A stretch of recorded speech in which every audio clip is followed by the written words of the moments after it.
Leader of the opposition Allen Chastanet has given Prime Minister Philip J. Pierre's maiden budget presentation a C-. Chastanet attempted to rebut Pierre's budget during a television address on Tuesday evening. The Micoud South MP failed to make a contribution on both the debate on the estimates and the appropriation bill as he engaged in partisan wrangling with lawmakers on the opposite side of the aisle over the order of speakers. Now we are faced with a policy statement that is imbued with those same lies, half-truths, and misinformation.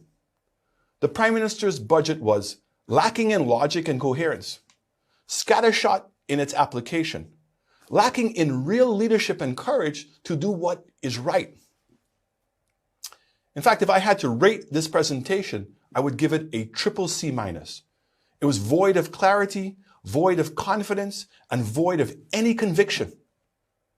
We've long realized that Philip J. Pierre, SLP's administration, has no plan for this country. The opposition leader further questioned whether the budget offered inspirational policies to transform the economy. The first budget of any new administration should be a clear vision for the next 5 years. Can any of us, having listened to the Prime Minister's presentation, truly say that it has inspired any clear vision of our nation's development? The Prime Minister is always quick to tell all who are around him that his party has been given an overwhelming mandate. But as a learned author, William Pollard once wrote, and I quote, "The arrogance of success is to think that what you did yesterday will be sufficient for tomorrow." End of quote. In the last 9 months, our country, our people, have already realized we cannot trust the putting people first mantra. Chastanet contends that the economy could have recovered quicker had the SLP administration not suspended some of the projects started by his UWP regime.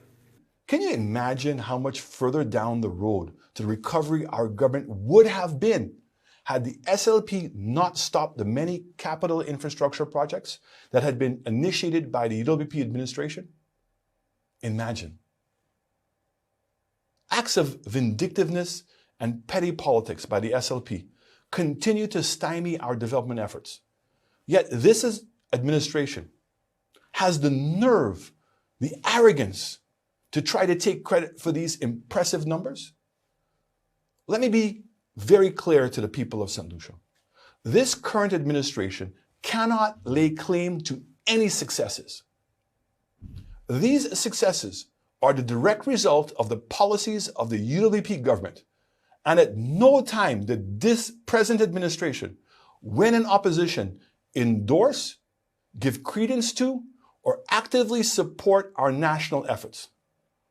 The new executive says it is simply probing these projects to ensure they are above board and the taxpayers of St. Lucia are not being shortchanged.